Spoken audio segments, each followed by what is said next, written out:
More than 4,000 people go missing in Israel every year. Most are found within. Others are still missing. While the police trail goes cold in many of these cases, one civilian dog unit never loses hope.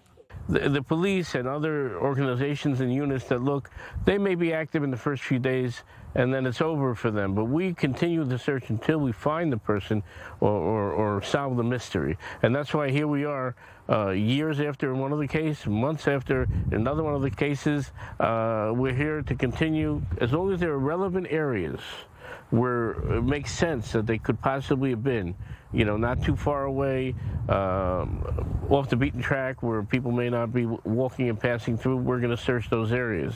Every week, Mike and a group of volunteers come to a different area in the Miron region, in the north of Israel, looking for new clues.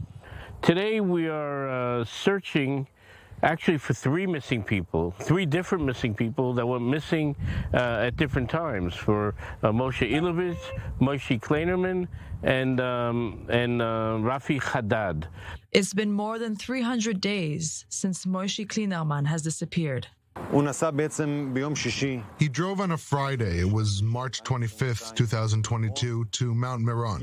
He got there and called his parents to confirm he got there safe. From there, he didn't come back.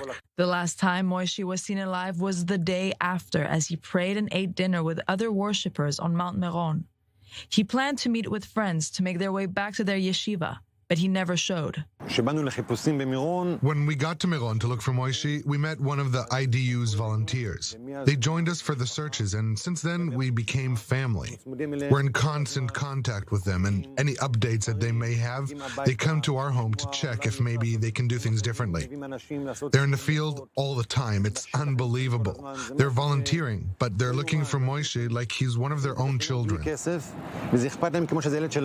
The Israel Dog Unit, or IDU, is a non-profit organization which utilizes 400 volunteers, drones, horses, and man's best friend. We came with 5 dogs. Some of them are search and rescue. They're looking for live people, based on the breath and other scents that will come out from the body.